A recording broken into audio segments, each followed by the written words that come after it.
तो बोलो बाकी बिहारी लाल की जय। श्यामदास माधव की तरफ से आप सभी को राधे। आशा करता हूँ आप सब स्वस्थ होंगे, मस्त होंगे और श्री हरि के चरणों में लगे होंगे। और आज मैं आप लोगों के लिए लेके आया हूँ शत पूर्णिमा के बारे में कुछ बातें, कार्तिक मास के बारे में भी कुछ बातें और ग्रहण के बारे में भी कुछ बातें। तो चलिए शुरू करते हैं।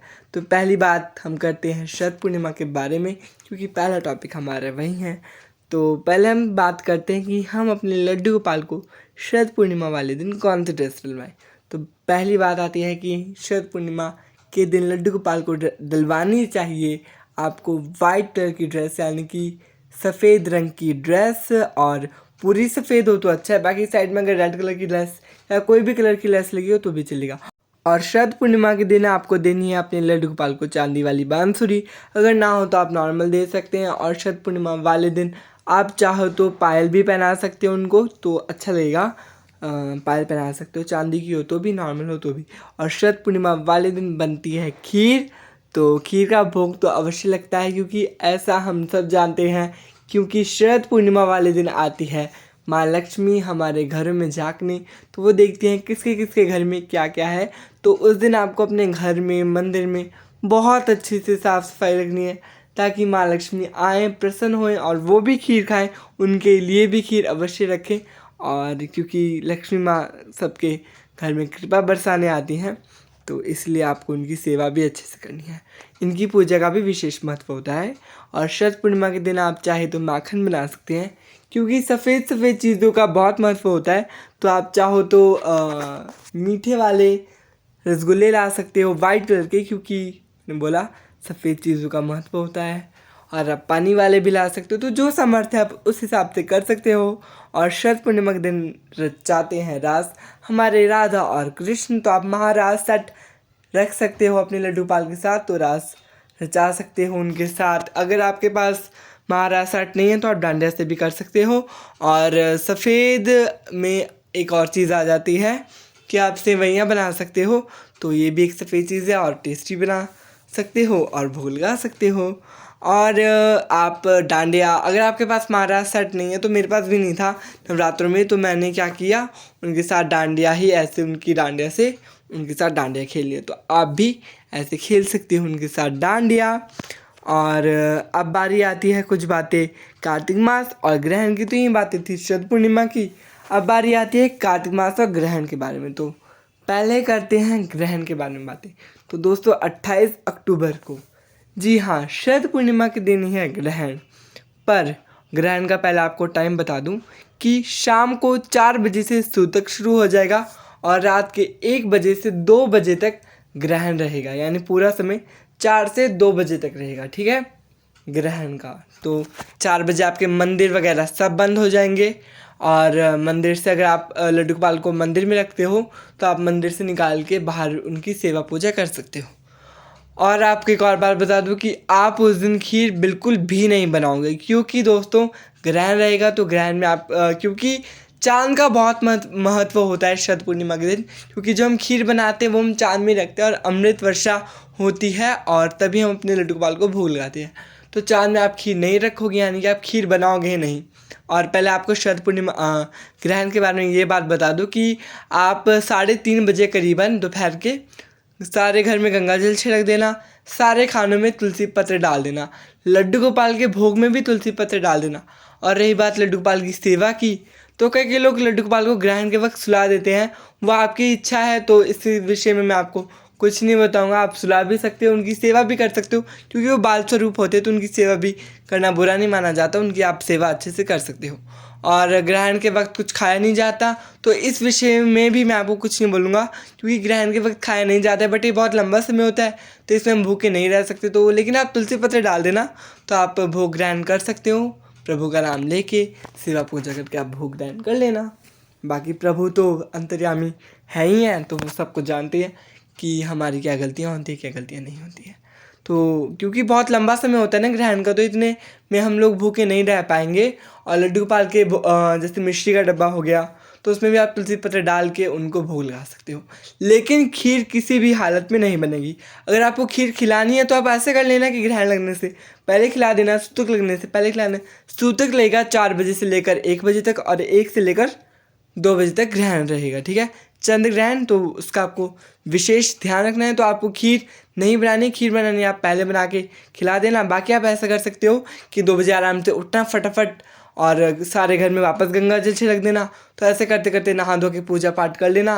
3 साढ़े 3 बज जाएंगे, फटाफट आपको खीर बनानी पड़ेगी और खीर बना के रख देना, क्योंकि 4 बजे तक अमृत वर्षा होती ही होती है। तो आप खीर रख देना और फिर आधे घंटे भी अगर आपकी खीर रहेगी ना चांद की रोशनी में, तब भी बहुत बड़ा महत्व होता है तब भी। और फिर आप अपने लड्डू गोपाल को 4 बजे उठाना, 4:30 तक नहला देना, सेवा पूजा जैसे जैसी हो सकती है वैसे वैसे करना, उनको भोग लगा देना उस खीर का। तो और लक्ष्मी माँ को भी लगाना भोग खीर का अवश्य, ठीक है। और एक मोस्ट इम्पॉर्टेंट बात ग्रहण के बारे में, ग्रहण के दिन प्रेग्नेंट लेडी को बिल्कुल भी बाहर नहीं निकलना है। तो जो ग्रहण का साया होता है, ग्रहण की जो रोशनी होती है वो उन पर नहीं पड़नी चाहिए। और ग्रहण के पूरे दिन उनको हनुमान चालीसा मतलब भगवान के नाम का जप अवश्य करना है। और उस दिन आपको सुई धागा कैंची किसी का भी प्रयोग नहीं करना है, क्योंकि दोस्तों जो ग्रहण का असर होता है ना, फिर उन पर और उनके आने वाले बच्चे पर हो सकता है। तो प्रेग्नेंट लेडी को अपना पूरा विशेष ध्यान रखना है ग्रहण के समय, ठीक है। और अब बारी आती है, कुछ बातें हम कर लेते हैं कार्तिक मास के बारे में। तो कार्तिक मास हमारे कृष्ण जी का मोस्ट फेवरेट मंथ, और ये फेवरेट मंथ इसलिए है क्योंकि हमारे कृष्ण जी ने इस महीने में मतलब बहुत सारी बाल लीलाएँ की थी। तो आपको इस महीने में सबसे पहले सुबह उठकर ब्रह्म मुहूर्त में स्नान करना है, और ये 28 तारीख से शरद पूर्णिमा के दिन से शुरू हो जाता है। ब्रह्म मुहूर्त में स्नान करना है 3 बजे, और कोशिश करें कि आप ठंडे पानी से स्नान करें। दीपदान का बहुत महत्व होता है, तो आपको नदी में ऐसे दीपदान करना है।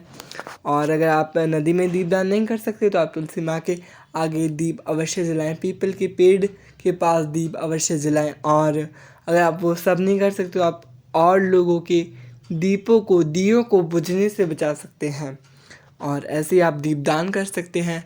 तो आपको ये सारे कार्य करने हैं, और पीपल के पेड़ को अवश्य डेली उनकी पूजा करनी है। अगर आपके आसपास नहीं है तो आप तुलसी माँ की पूजा ही कर लीजिए, वही बहुत बड़ी बात होती है। आंवले के पेड़ की पूजा कर लीजिए, अगर नहीं आसपास तो फिर जैसी जो सामर्थ्य है उस हिसाब से आप पूजा कर लीजिए। तुलसी माँ की तो भाई अवश्य पूजा करिए अगर ये 2 पेड़ नहीं है, लेकिन अगर हैं तो अवश्य इन दोनों पेड़ों की भी पूजा करिए। और तुलसी माँ की तो पूजा अच्छे से करनी है, शालिग्राम जी की भी पूजा अच्छे से करनी है, क्योंकि इसी महीने में माँ तुलसी और हमारे विष्णु जी की शादी हुई थी। और कार्तिक महात्म्य अवश्य पढ़ना है, कार्तिक मास का पाठ। और यहाँ पे आपको भगवत गीता की पिक दिखा रहा हूँ, तो भगवत गीता भी कार्तिक मास में अवश्य पढ़नी है। और कार्तिक मास में कुछ फलों का निषेध होता है, तो कुछ फल नहीं खाए जाते हैं। तो मैं आपको भी एक पिक दिखाऊंगा। तो यहाँ पे मैं आपको, मेरे पास कार्तिक महात्म्य की बुक है, तो यहाँ पे लिखा हुआ है। तो जो आपसे हो सके इसमें आप उन नियमों का पालन कर सकते हैं। कार्तिक मास के व्रत में लहसुन प्याज भी नहीं खाया जाता, एक ही टाइम भोजन किया जाता है, और प्रतिदिन तारे को अर्घ देकर ही भोजन किया जाता है। तो जो व्रत रखेंगे वो ऐसा कर सकते हैं। और आप ब्राह्मणों को कपड़े का दान दे सकते हैं, और चावल का दान दे सकते हैं। और कार्तिक पूर्णिमा में आप जैसे आप पूर्णिमा का व्रत रखते हैं वैसे आपको व्रत रखना है कार्तिक पूर्णिमा का, और उसके बाद चांद को अर्घ देके आप अपना फास्ट खोल सकते हैं। अगले दिन आप चाहे तो, या फिर उसी दिन आप चाहे तो पंडितों को जिमा सकते हैं, ब्राह्मणों को जिमा सकते हैं। ब्राह्मण और ब्राह्मणी को विष्णु और लक्ष्मी के स्वरूप में जिमा के उनको भोजन करवा के उसके बाद आप भोजन खुद कर सकते हैं। और दोस्तों रही बात भीष्म पंचक व्रत की, तो उसकी भी वीडियो मैं जल्दी अपलोड करूँगा। तो ऐसे बहुत लंबी हो जाती वीडियो, तो उसकी वीडियो अपलोड करूँगा जब सही समय आएगा उस वीडियो का अपलोड करने का। और आशा करता हूँ आपको ये वीडियो पसंद आई होगी। भूल चूक हुई होगी तो माफ़ करना, जानकारी पसंद आई होगी माफ़ करना। दोस्तों मैं तुच्छ हूँ, मुझे कुछ नहीं पता, मैं कोई भक्त नहीं हूँ, भक्त बहुत बड़े होते हैं, और मैं ना समझ तुच्छ इंसान हूँ, मुझे कुछ नहीं पता।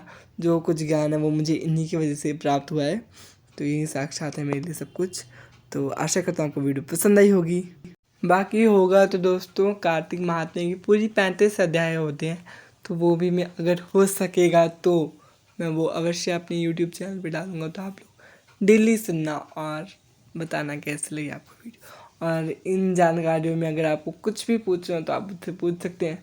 और भूल चूक हुई होगी तो मैंने पहले ही बोला था, माफ़ अवश्य कर देना। राधे राधे सभी मित्रों को अब आप लोगों से विदा चाहता हूँ।